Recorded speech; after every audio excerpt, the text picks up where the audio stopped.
Hi, this is Stan Bush. Hi, this is Stephanie Calvert. This is John Payne. This is Jack Hughes. Hey everyone, this is Britt Lightning from Vixen. Hey everybody, this is Prescott Niles. Hi, I'm Carrie Stevens. Hello, I'm Kofi Baker.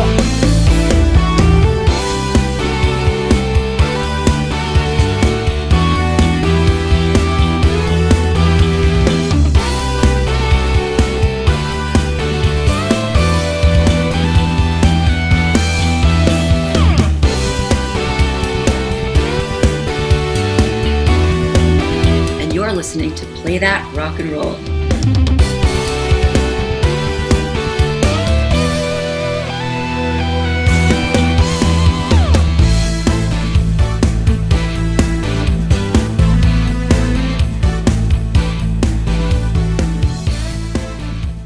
This is not a test. This is Play That Rock and Roll.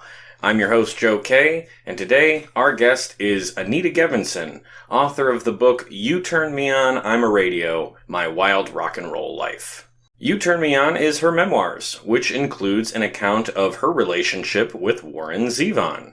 Our last interview was with Chad Cushions, who wrote a biography about Warren. Off-air, he told us that Anita was extremely helpful to him by providing details about Warren's life in the 1980s. So a quick thank you to Chad for introducing us, as it was an absolute joy to speak with Anita. In this interview, we talk about how she met Warren and what it was like for her to watch Warren work on the Excitable Boy record with Jackson Browne. We talk about how his concerts changed over the years that she was with him. And we also discuss some of her frustrations over how both she and Warren were portrayed in Crystal Zevon's book, I'll Sleep When I'm Dead. In fact, this book was part of the motivation for Anita to write her own. Now, after reading Anita's book, I think her criticisms of this one are fair. That said, I still also believe that Crystal's book is an excellent history of Warren's life, as so much of it is told directly by the people who were around him. I just believe that Crystal should not have left Anita out of the conversation. So this book is Anita's way of reclaiming her own history, which is why I believe it is a must-read for fans of Warren Zevon. And Anita's story also includes a fascinating look at the radio industry when it was at its height. Plus, there's no shortage of the sex, drugs, and rock and roll that make books like these so much fun. You can get this book on Amazon, and you can find Anita on Twitter at Anita Gevinson. So without further ado, here's my conversation with the author of You Turn Me On, I'm a Radio, My Wild Rock and Roll Life, Anita Gevinson.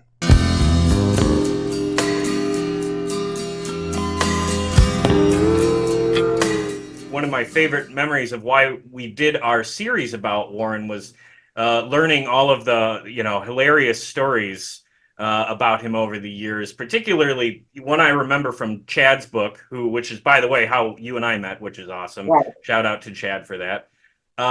His story of Warren getting in a fist fight with the actor Michael O'Hare that ended up with them falling into a koi pond and having it broken up by Aaron Norris, Chuck Norris's brother.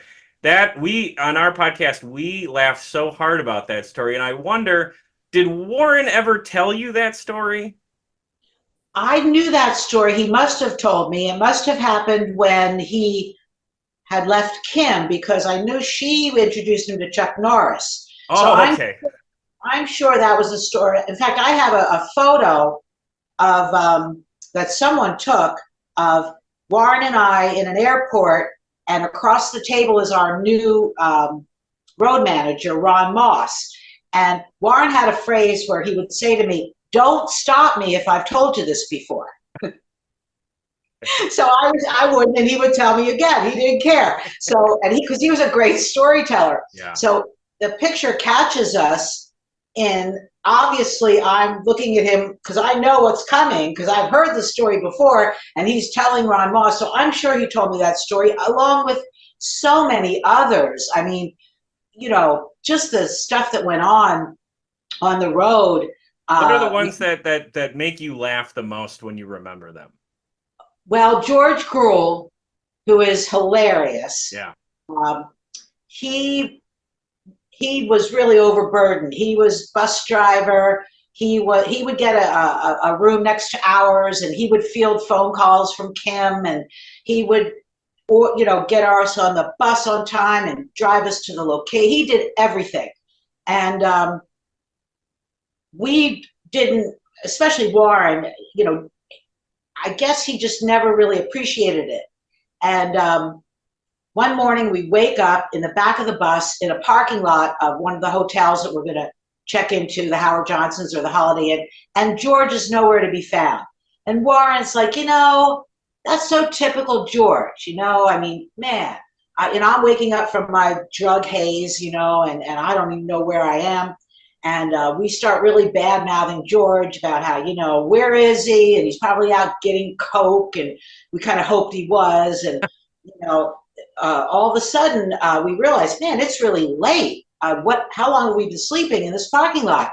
And finally, George comes up, and he has a cast on his hand. He had gotten up to go check us into the hotel, because God forbid that we did that ourselves. And he had fallen holding a bottle of Coca-Cola, and he cut his hand really badly.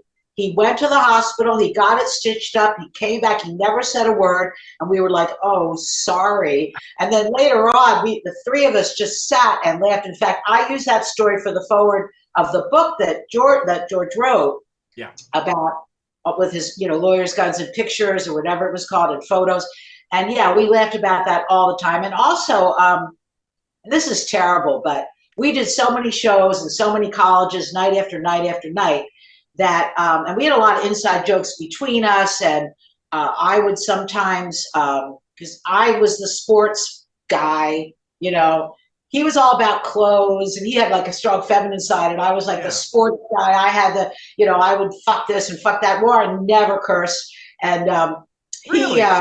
Never. I was the one, and he used to say that I had the fashion sense of Yoko Ono, and he was right. I mean, all my clothes were black; they're still black. So he and I would talk about. He'd say, I'd be reading the newspaper in whatever city we were in, and he'd be like, "Give me some names that I can throw into werewolves, that I can, some sports names." And he's looking for, and he would put like Larry Bird in there, if we were in Boston. Okay. And sometimes it would be great, and people would roar with laughter, and I would be on the side of the stage, and he'd look over at me, and sometimes it would just fall flat. He would scowl at me, and I would actually get up and leave, because I was, so I would write those. I'd be like, this is going to kill, Warren. Trust me, this is going to kill. And it would flop, and he'd be like, okay, try to do better next time, because you don't know. But I got him into sports, and we could talk about all of that. That was the whole Boom Boom Mancini thing, the whole Prince thing, the whole REM thing. Those were all a result of him moving to Philly. And did he become an Eagles fan or a Phillies fan by? He became a Sixers fan. Okay, there you go. At the time, and they were, and he was so nice, because after we broke up, and I left him in rehab like that, he would be interviewed, and he would make up a story about how he and J.D. Souther had a bet that if the Sixers won, he would stay in Philly, and if they lost, he would leave, or something like that. So he never, I mean, he wrote Splendid Isolation. Yeah. I'm sure that was our song, the breakup song, but he never wrote the song, Bitch Left Me in Rehab, which I so appreciate, because that was all on me. That was all my, he had a lot of his own shit from his life and his upbringing, but I had mine. Yeah, and I think we'll talk about your book in a bit, but I think you are really eloquent in that section of the book. Like, your reasoning for why the breakup happened made a lot of sense to me. And so I appreciated reading your story, because that I think connects to people who are sort of in that world. I've talked to other people on this podcast who've, been through addiction, and that has such ripple effects. So I thought what you put in the book was very, especially back then. People forget how long ago that was. Right. Yeah. We had to keep it a secret. They throw you a parade. If you say you're going to go to rehab now, it's the greatest thing. Yeah. Back then, we had to keep it a secret. There's a funny clip of David Lee Roth in an interview in like the early '90s where he talks about rehab, and he's just like, back in my day, that was just called the Mission, and nobody knew what it was, you know. Rehab was something that Uncle Bob got sent to when he was up to a quart and a half a day. You know, we didn't even call it rehab then. We called it the Mission, you know, or what have you. You first met Warren right around when he was recording this album, Excitable Boy, which is, you know, the one that has Werewolves of London and a lot of people think is his best record. Take us back to those days, you know, when you were in the studio with him. What was it like watching him record music and work on the album? Well, I actually met him in 1976 when he was promoting his very first album, the eponymous album, and I still think that's his best album. Yeah. And it took us a while till we could get together because, you know, by the time we met, he had had a child with a woman named Marilyn, who's Thule's Blues. Yep. Jordan was born in '69, and then he had a daughter who was not yet born. She was going to be born in 3 months when we met.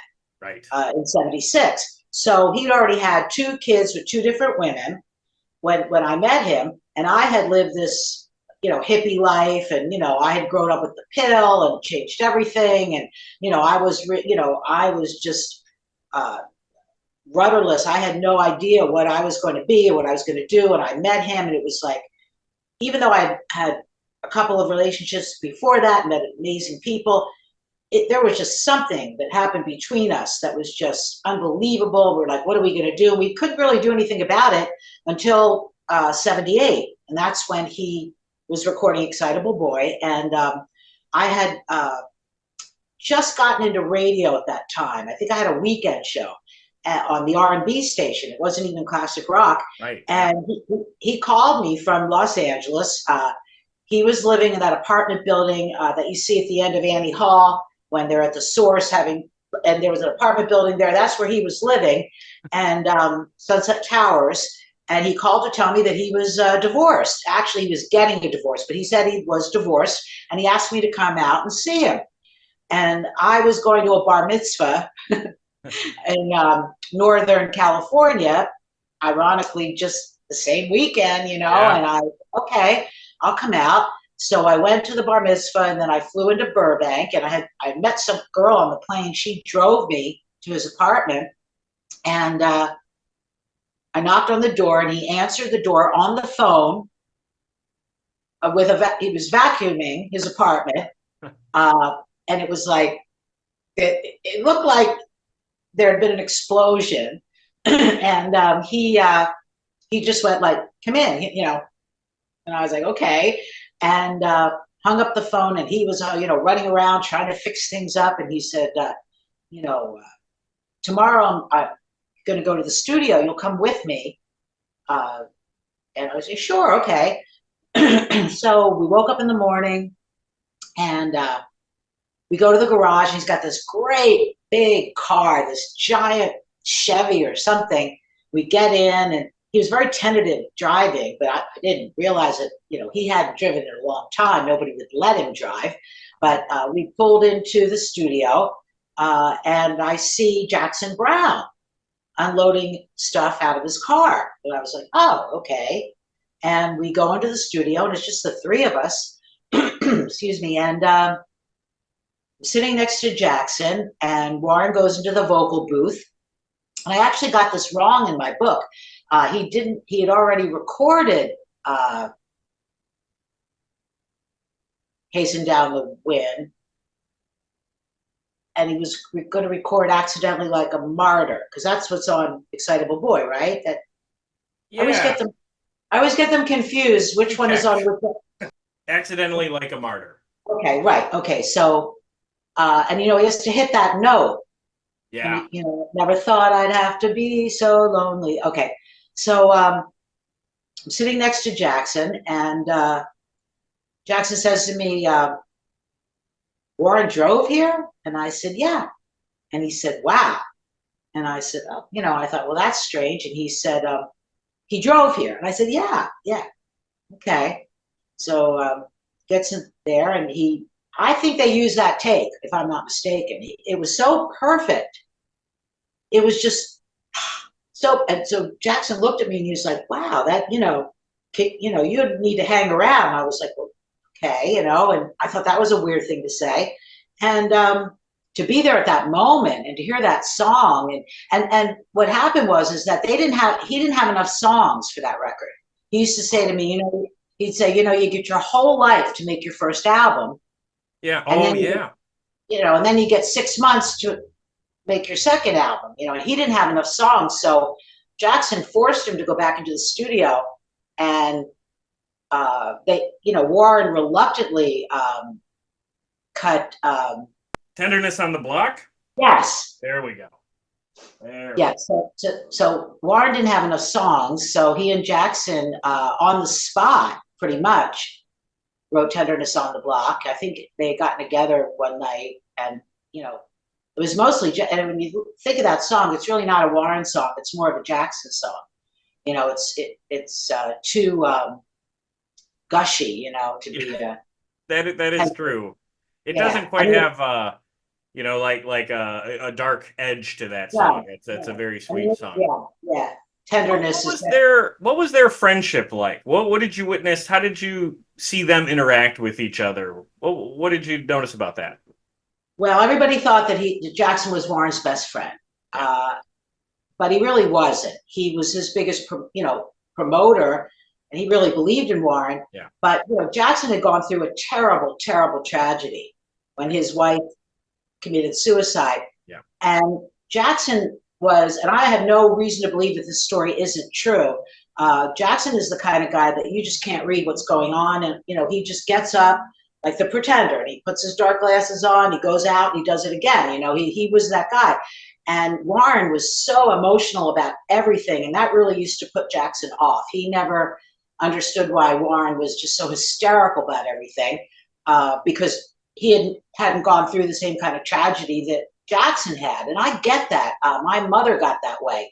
After losing my sister, if one of our relatives would be complaining about, who their son was dating or whatever, my mother had no time for that shit, Yeah. We don't have, so Jackson was kind of like, Warren, just, stop already, let's just write these songs and stop drinking so much. And Jackson described Warren as like when he discovered Valium, for example.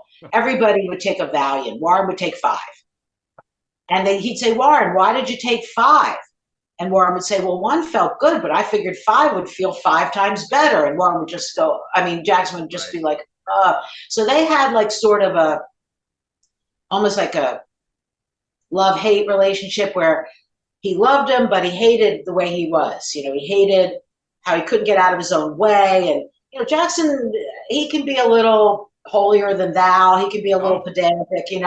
I remember once seeing Jackson in concert, and he was introducing one of his songs, and he said, this song is a metaphor. And he looked at the audience and he said, you know what a metaphor is? And I thought, oh my God, come on. Right. All right. But he, he loved him. But I remember we were in Europe and we were being driven to a concert, and on the radio comes Lawyers in Love. Oh yeah. Which was a phrase, according to Warren, that Waddy came up with. Oh, okay. About some friends of theirs, that they were lawyers in love. And he thought that was the most insipid song he'd ever heard, and he hated that song, and he couldn't believe they were playing it on the radio. But, Jackson was all about just getting down to it. I remember hearing Crosby and Nash, or one of those guys, saying that they lived close enough to where Jackson was living in Laurel Canyon that they could hear him practicing on the piano, and that he would practice the same song for like 6 hours. So he was so serious about his songwriting and about life. And when his wife Phyllis died, apparently he called the police, and then he took a shower and got dressed and went over to Warren and Crystal's house for breakfast and never said anything. Oh, wow. So this was a guy who was used to like being in complete control. Yeah. And Warren was the opposite. So Right. yeah, that's why I think they had such a tumultuous type of relationship where it got to the point where he couldn't produce Warren's records anymore because they just had different ways of going about everything, and Yeah. you know, Opposites attract kind of thing. yeah, at first At they were first. good for each other at first, and then it just got to be too much. But Jackson's I mean, I've seen Jackson through the years, and he really helped me out when I had to bail and rehab. And the counselor said to me, so what should I do? And I said, call Jackson Browne, and he did. And Jackson arranged for Warren to fly back to Los Angeles. And Jackson was with Daryl Hannah at the time, and they picked up Warren at the airport. And I got a phone call, and I said, hello? And he says, yeah, it's Warren. I just landed, and Daryl Hannah says I look like Ryan O'Neal when I smile, so fuck you. And I was like, oh my God, I was like, what? I was like, oh my God, so, but yeah, he wanted me to know that somebody found him attractive, even if I didn't. Sure. Yeah. Well, an odd way to go about doing, but isn't that's the whole thing with artists is, so many of them are these bigger than life figures, but when you get down to it, there's a real insecurity deep in that Sure, core, and that's great. what drives them. Yes, and he had a terrible childhood. I had a great childhood. I had a happy childhood. I had no daddy issues. My parents were great, Mhm. and I didn't have any of these problems. And I love the 70s. I mean, I feel bad, for people that weren't around in the 70s. I mean, the Quaaludes and the cocaine and the music. And it was amazing. And, he had a really tough time. And I think that he needed to be taken care of. He never had a mother that took care of him. He didn't have a father that took care of him. And I think that Crystal provided that. When I was in their presence, I mean, you bring a girl to your house, what would the response be from your wife? It certainly wouldn't be cook them dinner. Yeah. So I came away thinking, well, she acted like his mother, like more like she would like take care of him, and just it was crazy. I just couldn't understand it. And she was so serious, and she thought it was all about him acting like a rock star and it was a phase he was going through, something that like a parent would say about a child who was acting out. Right. And that wasn't the problem at all. The problem was that he was an alcoholic. Yeah. That was the problem.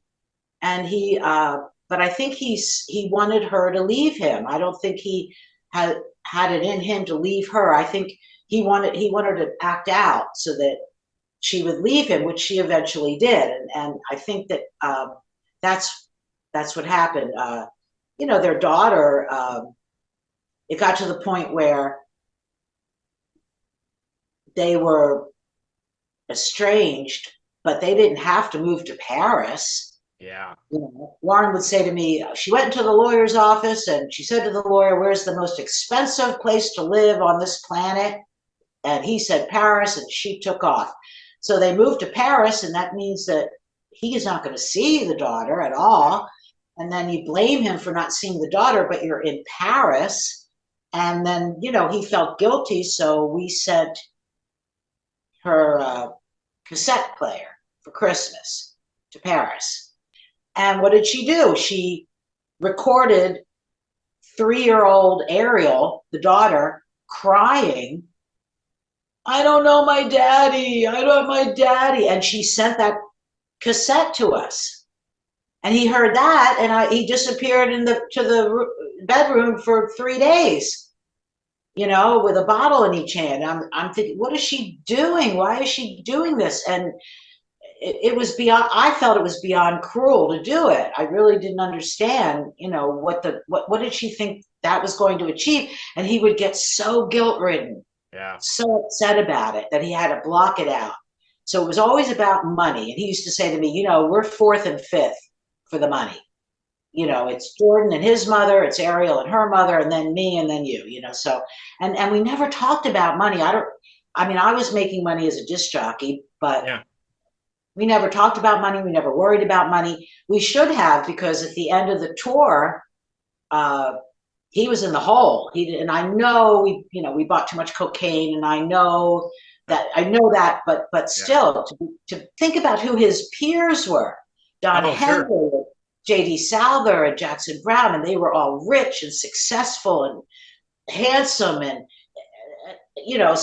but he never complained. And speaking of J.D. Souther, he was really Warren's best friend, and he is one of the nicest men I've ever met. And J.D. was in New York, and he was finishing up recording his second album, and J.D. got on the Amtrak and came down, and we went to 30th Street Station in Philly and picked him up. He had more luggage than Diana Ross, I remember. Brought him to the apartment, and this one bedroom. Actually, Ariel was still there the first time he came. Ariel was there. She and I would sleep in the bedroom, and Warren and JD would stay up all night, and they would write. And sometimes they would, I don't know what pills they were taking or what they were doing, but I can remember laying in the bedroom hearing them sing the Sir Douglas Quintet song, She's About a Mover, for 3 hours. Oh.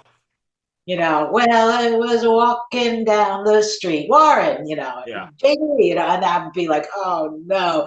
But somehow they got through with that. And one day I brought up I returned from work, and I brought up the mail, and I had the Rolling Stone, and I gave it to Warren, and he opened it up and he read random notes, as we always did. And that's how we learned that he'd been dropped from his record label. True Irving Azoff. Okay, I was just going to say that's an Irving move. Yeah, Randy Newman wrote short people about him. He is the devil incarnate. And you met him, right? Oh yeah, I met him in Boston in 1979. He and Michael Kleffner, who was a wonderful man, who's in the Blues Brothers. He was a giant man. I met him in 1979 with a bunch of people, and when I moved from WCOZ in Boston to KLOS in Los Angeles, Irving and Michael sent me a plant, congratulations, and they allowed me to do an interview with, I think it was just Don Henley, it might have been Henley and Fry. That was a big get. It was a phone interview, but even still, it was a big get. Yeah. Irving was very nice to me. And I remember I went to the Urban Cowboy thing, and because he had he was involved with that. Yep. And then Warren was doing a show at the Roxy. He was doing his live show for Stand in the Fire. And during that time, I really wanted to reconnect with Warren, and I somehow managed to get Irving to take me to the Roxy. Yeah. To reconnect with Warren and see the show, and we went backstage afterwards, and I started chickening out. So so when Irving handed me the Quaalude, and I think the reason I'm sitting here today was I had a Quaalude policy where I would break it in half. Oh, okay.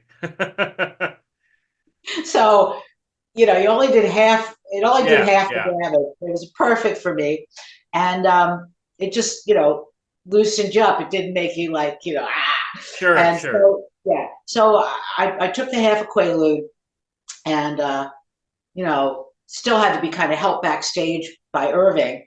And there was Warren, contact lenses, buff, wearing a Knots Landing t-shirt. That was Kim Langford's show, with her and all these people from a showbiz, and I didn't see the same guy. I didn't know what, and he saw me and hanging on Irving, and it was horrible. It was a really horrible experience. And I remember, of course, fighting Irving off, later on that night, because oh yeah, in fact, this is how the creep on top of everything. Oh my God. Okay, so what he did was, instead of driving me home, he drove me somewhere, and we're sitting there, and I'm like, where are we? And he points to his house. He had parked near his house. It was almost like that scene in Taxi Driver where Martin Scorsese takes Robert De Niro and points up at the window and tells him, my wife's up there, having sex with this guy.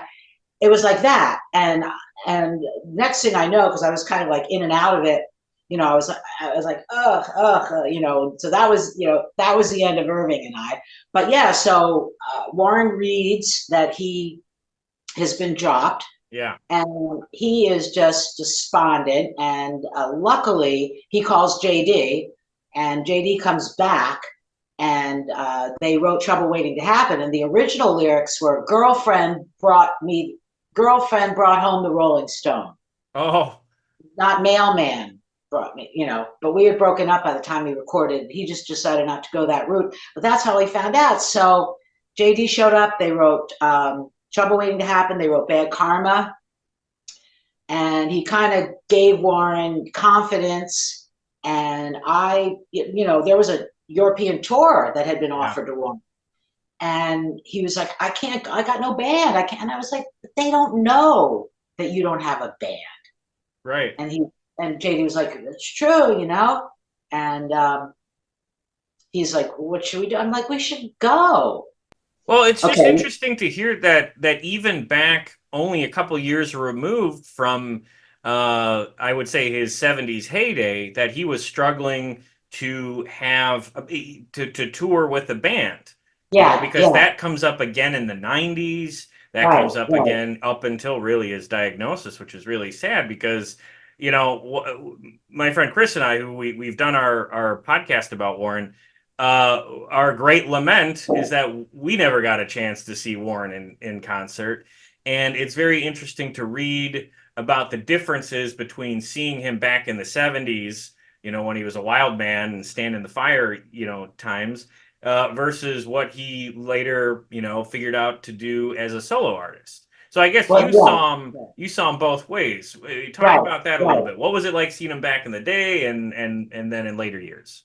Well, he went full on. I mean, one thing about that we had in common, besides, our respect for the live performance and doing it every day, and also neither of us talked about our past at all. We weren't interested talking. A lot of people, the couples that get together, you got to, if in my head, and I think he felt the same way. I know he felt the same way. If you had to work in a relationship or whatever, what I mean? If you had to talk about what's wrong with your sex life, it was over. And so and we also loved being we allowed ourselves reinvention. So I went from this hippie chick in Mexico, to this like different chick when I lived in Vegas, and then I became this radio person, never told anybody. And luckily I was around people that were such narcissists that nobody ever said to me, tell me about you, nobody. So I didn't have to talk about my past because nobody ever asked me, because that's how they were. And that was fine with me. Sure. And Warren was the same way. So, when I first met him, he had this kind of California cool, hip way, tell little stories and jokes. And then he'd cue the band, and they were behind him. They were not part of it at all. And he led that band. And then when he was in his period where he always was with women that were trying to change him into something else, and I wasn't into that either. And Kim, and she was great. Kim was great.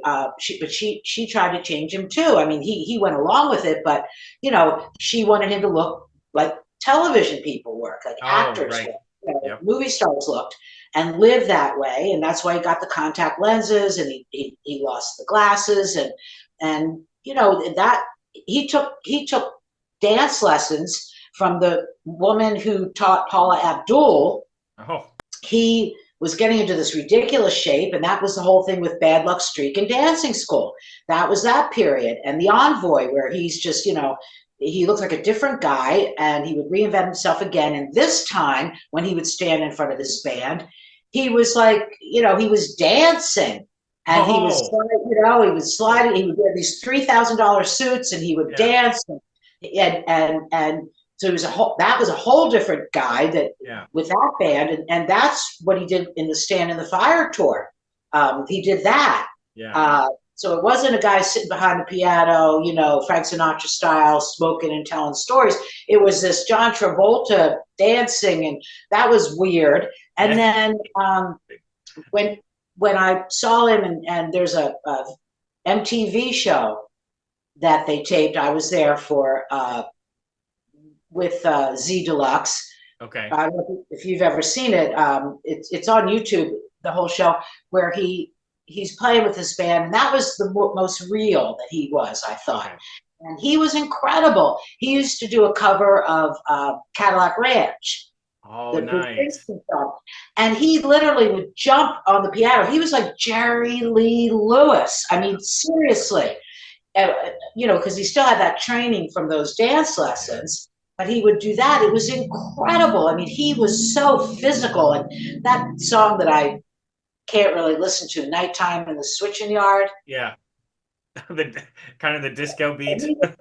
I don't know what that was about, but he would do things with his hands, and he would have no guitar, He wasn't behind the piano. He didn't hold a guitar, but he really rocked out with these kids who were really a lot younger than he was, and he kept up with them, if not overdid it with him. And it was so funny because my parents loved him. He was so respectful to them, and they loved him. And we used to go to my mother and father's house for dinner, and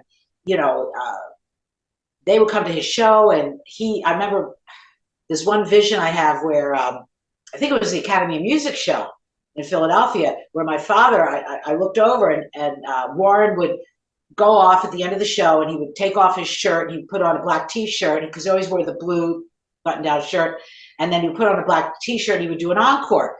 And I don't know how it happened, but my father was holding his soaked shirt, and I would be like, yeah, Dad, okay. So we go to Europe, and at first it was okay because we were playing relatively small venues, and it was just him. It was challenging because I'd be backstage with headphones on trying to tune, the electric guitar tuner. And it was like a different country. It wasn't a different college town every night. It was a different country. And so we would fly back and forth, and poor Ron Moss, he tried to keep up with it all. But can't help him with sports references there, right? No, I couldn't help him with that at all. And he was really battling, trying to stay sober. And what really threw a wrench into the whole thing was, right on cue, right before we left for this European tour, Crystal sent us a letter from Paris. And the letter explained that she was going on a peace march, and she was going to be gone for weeks. And she wanted Ariel to spend time with him. She wanted to know if he had any plans on coming to Europe. I don't know if she knew it or not. And would he take Ariel? And if not, she was going to put her with her parents. Mm-hmm. And, he was like, I think I responded. I don't even think he could tabulate that in his head, So she wrote, could we have a phone number? I know, I won't call unless it's an emergency, but I feel like we need to get in touch. So we sent her the phone number, and we said, yes, we are going to be in Europe. And when the tour is over, we will fly there. She was in a school, summer school in Chamonix, which is in the Swiss Alps. Okay. And when the tour was over, we would go to Geneva, and we would go to this, and yes, we will do this. But we left before we got an address to where the school was. We knew it was in Chamonix, but we're thinking of a million things, and before we know it, we're there. And the last part of the tour was a hookup with the Roskilde Music Festival. Okay. So, big deal. Yeah. And big we were on the bill with Peter Gabriel, U2, Eurythmics, Van Morrison, Peter Kay. I mean, it was amazing. In fact, and there's Warren with no band. And in fact, I have a photo. I was standing on the stage taking pictures of him playing to this festival crowd. And Peter Gabriel's standing next to me. And he turns to me and he says, I could never I would never have the guts to be out there by myself in the daytime playing to these tens of thousands of people. This is unbelievable. So I went to the other side of the stage and took the picture. And if you zoom in, you can see Peter Gabriel. Oh, yeah. But yeah, so of course, everybody was there for U2. yeah. And they had the flags. But Warren got a really good reception. There's a YouTube of Roskilde, of his performance. And he got a good reception. But of course, he only fixated on the one guy that was giving him the finger. You know, that's all he saw. So he became very despondent. And I think thinking about meeting his daughter, he hadn't seen her in 3 years, and he started drinking again. So he started drinking, and Ron Moss leaves. So now it's just the two of us. And we finish the tour, and we fly to Geneva, and I rent a car, and he's out. He's passed out. And I'm driving through the Alps, and it's getting dark. I had a map. Yeah. Where you are here, and then a red line drawn, here's where you want to go. And we're driving and driving and driving, and he's passed out. He's no help. It's starting to get dark on these twisty roads, and I thought, you know what, I'm just going to pull over the next place, and we'll stay wherever we are. We'll get up in the morning, and we'll find this town. Yeah. And this is why I believe in divine intervention. Walked into this place. It was a restaurant. Spoke no French, and showed the guy the map. And he started laughing, and I thought, he must be laughing because I'm so not there. And he was like, no, this is Chamonix. So I had found it somehow. And we checked into the hotel, and for the next 3 days, we went door to door trying to find his daughter. And she was sitting in this school with her suitcase for 3 days, waiting for this man. And she had met me, but she didn't remember. And she hadn't seen him in 3 years. And we finally found her, and he was a mess. And so much so that the guy at the school, he was reluctant to release her to us. Yeah. But finally, we showed ID. He showed ID, and he reconnected with her. We sat and talked, just like when you go to adopt a pet, they let you sit in the room for a little while. Make sure that you're not gonna take them home and have them fight. And they released the daughter to us, and he's all excited, and I let her sit in the front seat, and I got in the back seat, and he had put the suitcases down to let her open the door for her. And he jumps in the car, and he puts the car in reverse, and he rolls over her suitcase, and she turns and she goes, "That's my dad." So for 2 weeks, we stayed in this hotel in Chamonix. Again, I don't know what we did about the money, but we did it. And bonded with her, but he was drinking, and not crazy, but enough. And then we flew back to Philadelphia, the three of us. And we moved into this apartment, and she stayed the summer, and I had to trick the mothers of his kids into letting them both come, because Crystal would not acknowledge Jordan. Yeah. So they were together when he was with Kim for a birthday party. I think Jordan was 8 and Ariel was 3, but something like that. But they had not seen each other or spent any time. And, I didn't completely understand alcoholism. I would say to Warren, what can I do? What do you need? What would make you be better? And he'd say, well, I'd like to see my kids. And I used to joke about it, because people would say, you're going to have kids? And I'd be like, no, Warren isn't allowed to have any more kids until he reconnects with the ones he already has. I would make a joke. But, it was kind of true. So we had them both for the summer. But yeah, the European tour was pretty much a disaster in that it didn't help his career at all. And he had no record label, and he was going home to that. And he was living in Philadelphia with me, and nobody knew where he was. He wasn't talking. He called Jackson from Europe. Okay. And I don't know what kind of a conversation they had or what they what they talked about. And of course, JD came and tried to get him to, you know, write again, but it was getting really bad. And after his kids left, I know he went to Hawaii with Jordan, and they kind of bonded. I remember reading Crystal's book, and she shares her own account, her own version of some of these stories.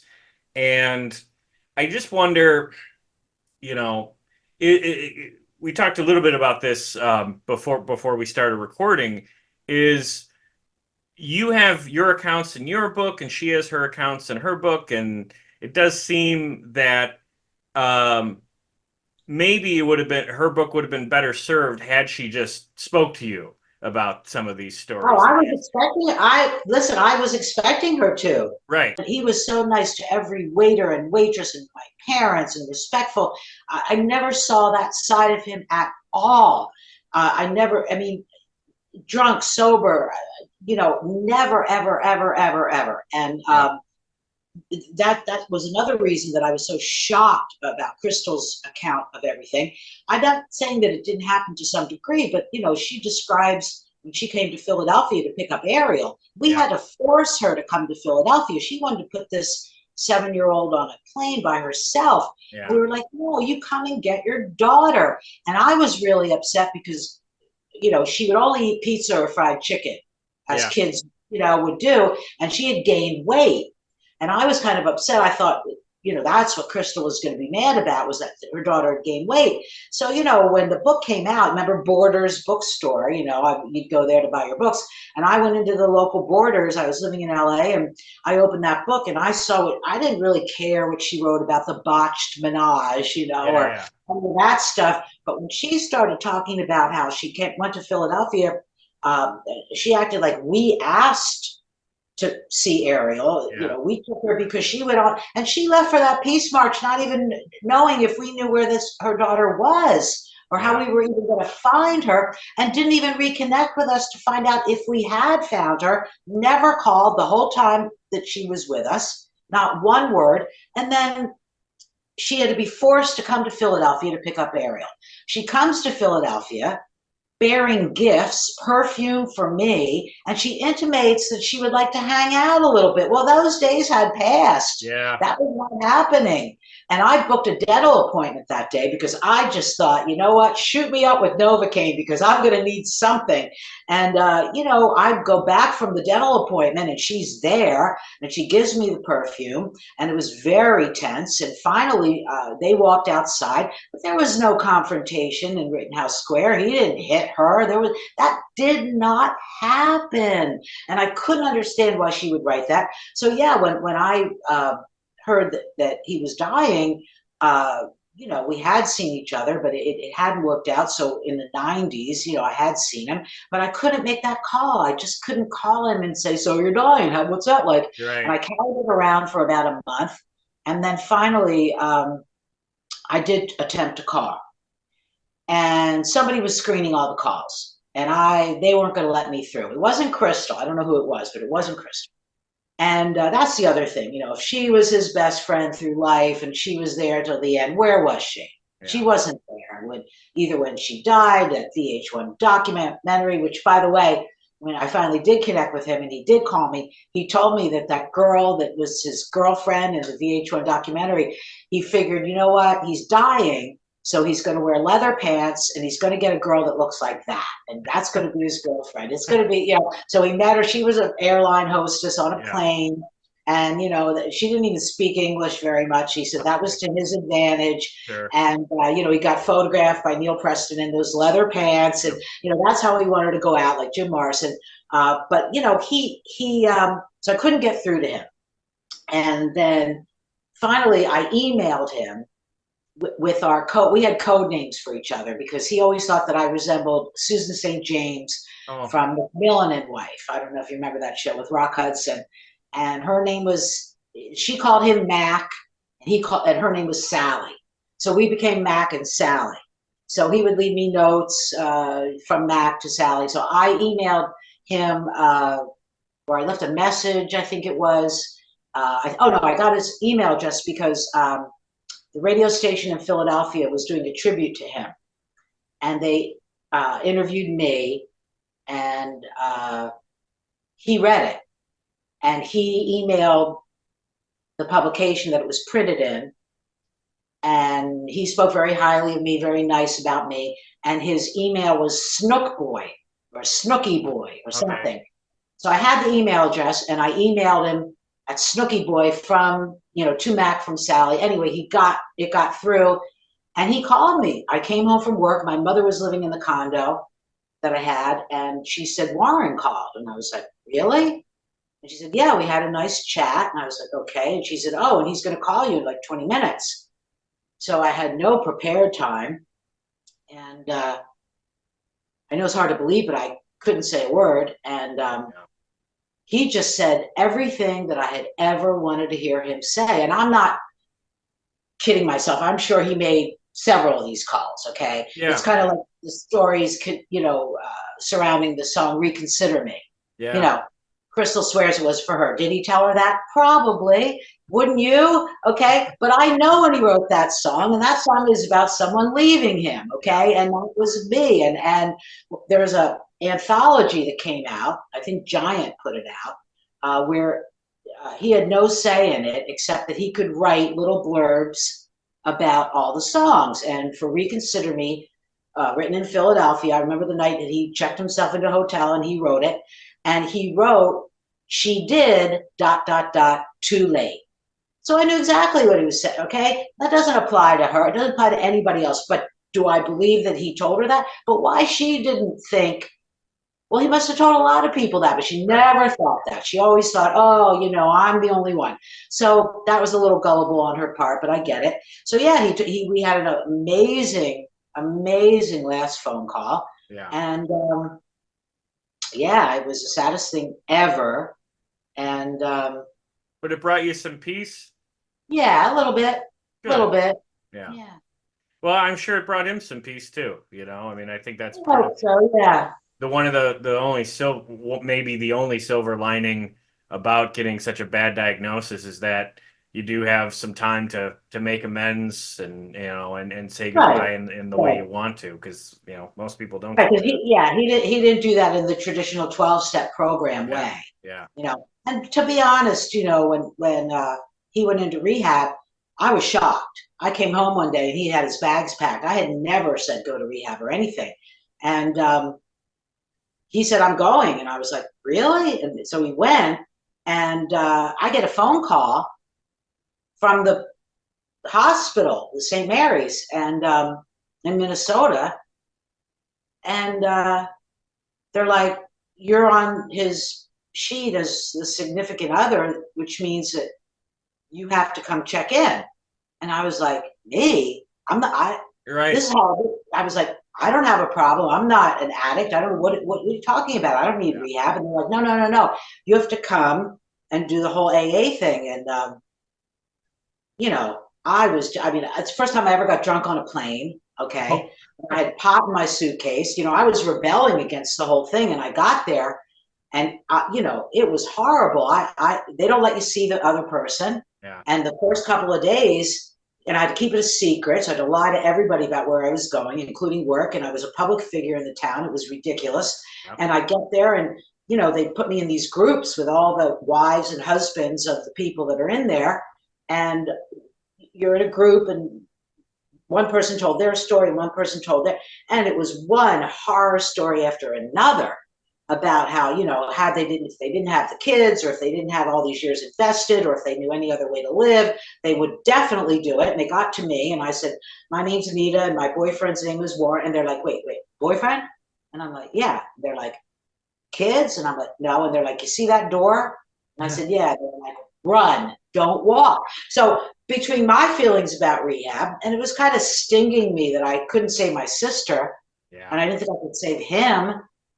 There's too much responsibility. You can't save anybody. They need to save themselves. And, being needed, I didn't want to be needed. I wanted to be wanted. I didn't want to have somebody need me, and I thought, what's our life going to be like? And I just, that tiptoeing on eggshells, about every day, if they're going to, start drinking, it was too much responsibility. And, I thought that because he was so public, that if he died on my watch, Oh. Rolling Stone, right? Rolling Stone would blame me. Crystal would be like dancing a Yeah. jig, and I told you so, and Yeah. to be honest, I knew she wasn't going anywhere because she had a kid. Yeah. And to have her in my life, I just thought I don't want her to be my ex-wife, Well, this goes back to what I was saying to you at the start of this, where it's just like that's, I think, one of the most relatable parts of your book is when you explain this reasoning. Like, I think that's something that a lot of people can identify with.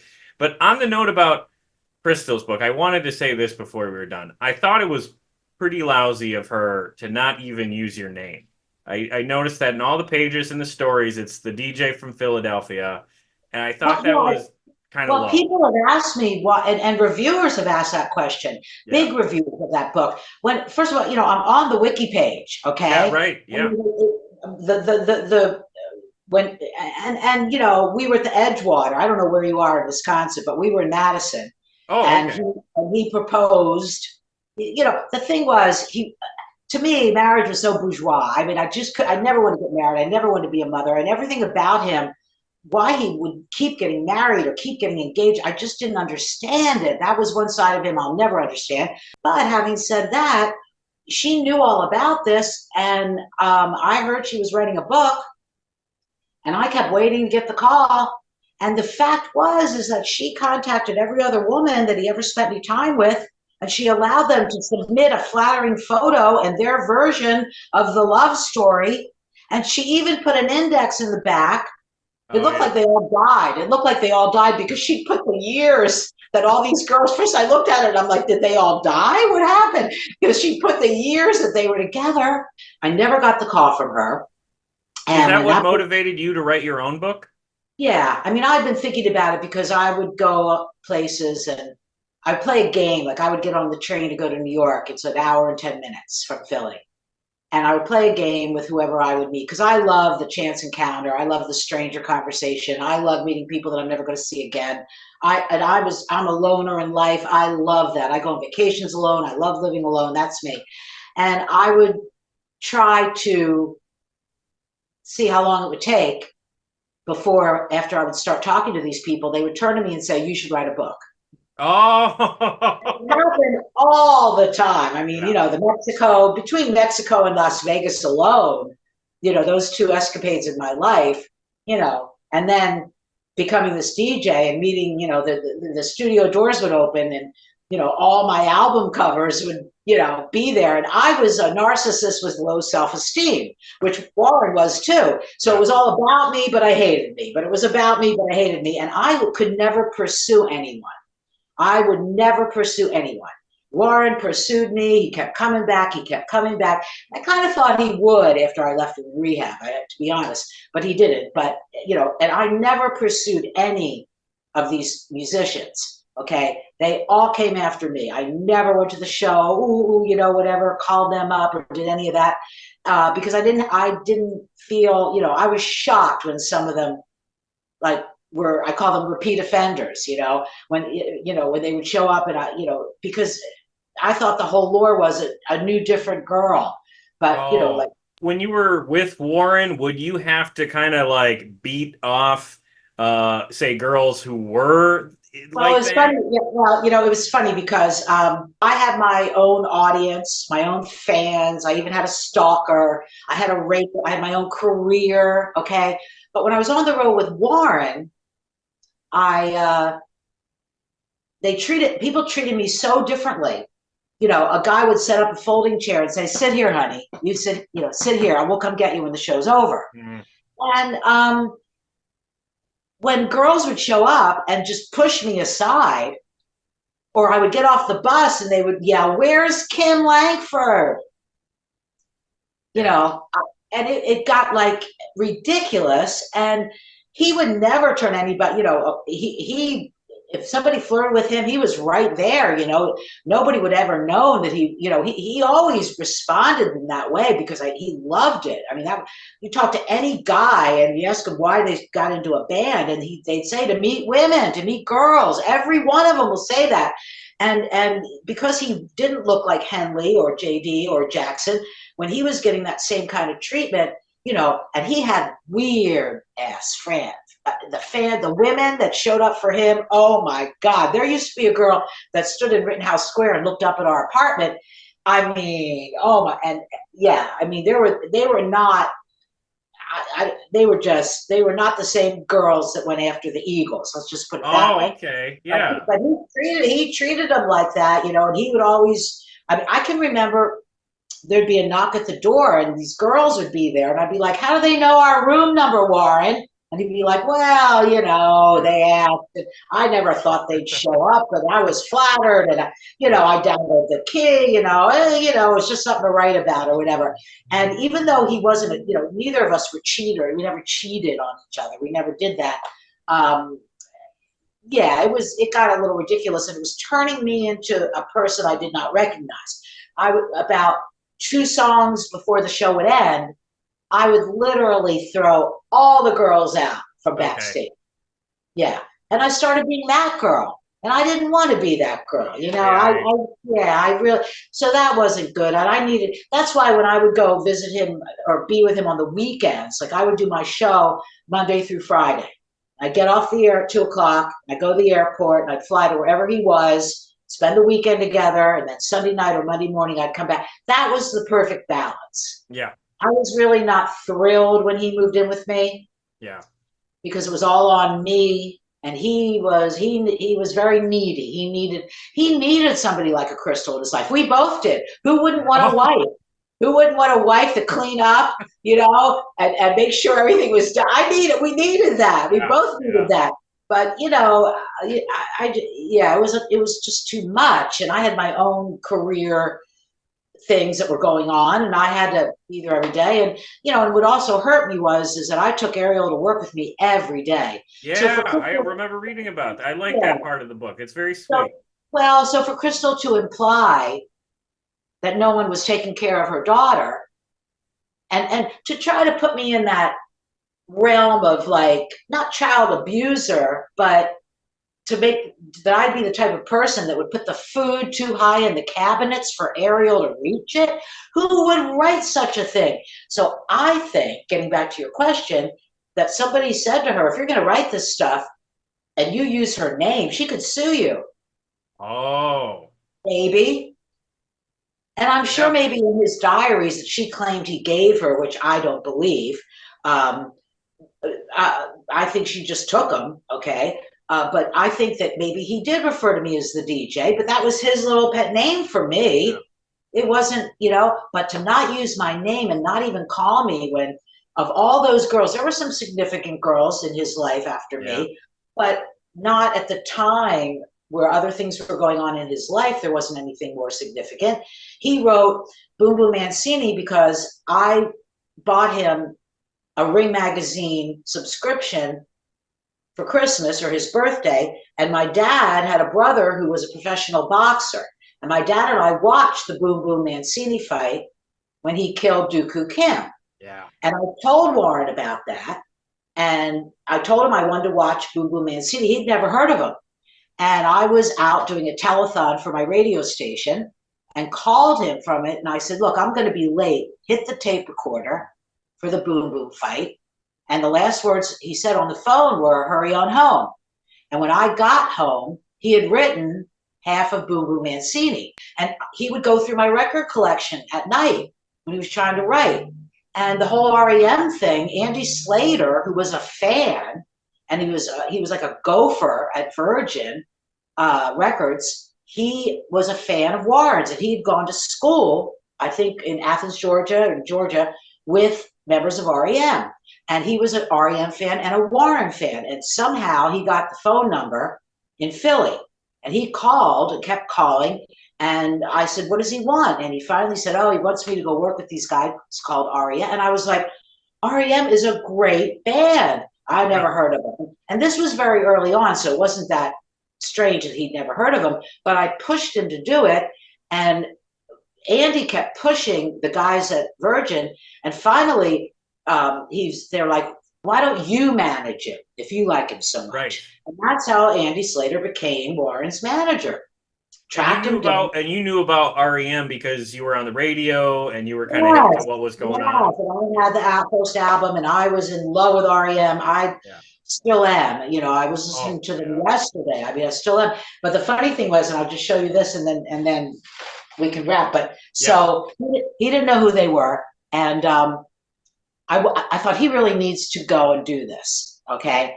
And he called me and he's like, they're so young and it's so cold and we had to drive around the city just to find a drum kit and they don't know any of my songs. And he was like trying to teach him Junko Partner and, you know, all these ridiculous Iko and all these crazy songs that he had no songs.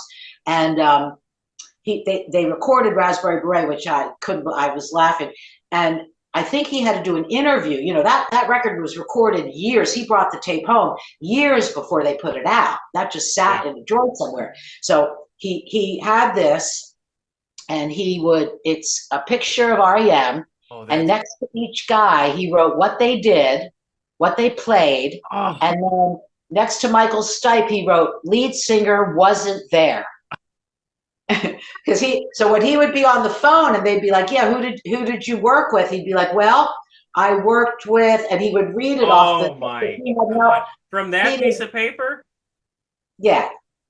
That is I found this years later, stuck somewhere. Yeah, it would be like Mike drums. In his little handwriting. Yeah, that belongs in the Rock and Roll Hall of Fame, as does Warren. Yeah, he had no idea. And you know, I mean, that album's so crazy and he didn't think anything was ever going to come of it. But he brought it home. I listened to it, and I don't think they had any idea what he was trying to do. I don't think he had any idea what he was trying to do. But I mean, he persevered. That's one thing I mean, he was afraid of everything, but he was fearless. Okay. He was cursed, but he was blessed. I mean, it was all these. Okay. He had a lot and he had nothing. I mean, it's just a crazy life. And so that's basically why I was so enraged when I read that book and all of her claims, and then for her to tour all around the country and talk about him in that way, especially when you have a child with this man and you talk about him in such terrible, terrible terms, you know. Of course, I can remember reading, of course, when I met Warren, he had acne pock skin and bad teeth. And I'm like, whoa.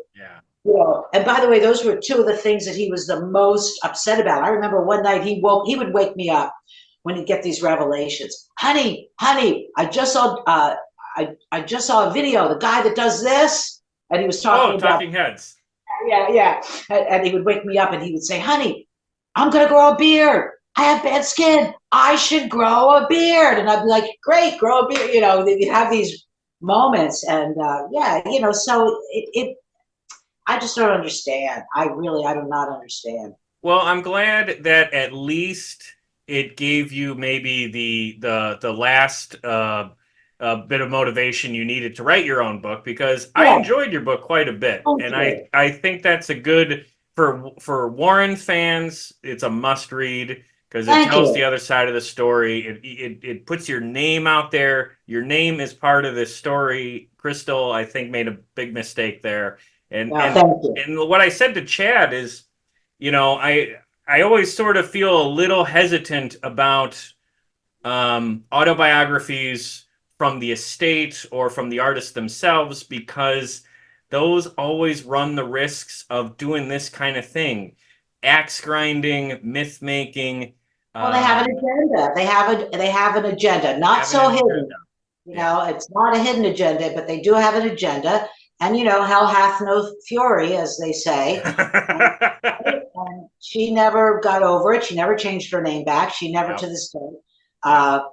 I was joking with Jordan about how, you know, I never wanted to get married and have kids, but you know, there were a lot of women in Warren's life that never married. And he was like, well, you know, the Zevon man, it's hard to hold a candle, you know, and we laugh. But yeah, Jordan is wonderful. Jordan is great. He'd probably do an interview. He's that's great. Yeah, I'd love to meet him someday. But you know, I'm just, because I absolutely plan to keep celebrating Warren on my channel. It's been so much fun to do, and honestly, meeting Chad and now yourself has been a real treat. I've really enjoyed talking to you today. Well, right back at you. I feel the same about you, Chad. You know, Chad is close to my heart. I love the guy. I really do. And I call him Kush. Oh, and, yeah. yeah. And he did right by me, I felt, in that book he wrote. And he's a wonderful writer. His book that he wrote about John Bonham is great. Yep. And I got to read a little bit of the book he's writing about Elmore Leonard, and it's fabulous. And he's a wonderful writer. Whether we do another podcast or not, let's just stay in touch because it's been really nice speaking to you. This is a lot of fun. I feel the same. Thank you. Thank you. Okay. Hey, thanks for listening. You know, there's no shortage of great content out there, so you choosing to spend some time listening to this show means quite a lot. If you're so inclined, please give this podcast a 5-star rating and a positive review wherever you get your podcasts. And share our links wherever you can. Or mention this show to anyone you know looking for a podcast recommendation. All of this helps us out a great deal, and I appreciate it. You can connect with us on social media too. We are at Play That Podcast on Facebook, Threads, Blue Sky, and even TikTok. Or we are at Play That Rock and Roll on YouTube and Instagram. Please post a comment and say hello. Finally, Play That Rock and Roll is a proud member of the Pantheon podcast community. So if you're looking for more music podcasts beyond this one, trust me, start with Pantheon. You won't be disappointed. Otherwise, I appreciate any and all efforts you take to support us here at Play That Rock and Roll. Be sure to join us next time for more great music and stories from the world of classic rock.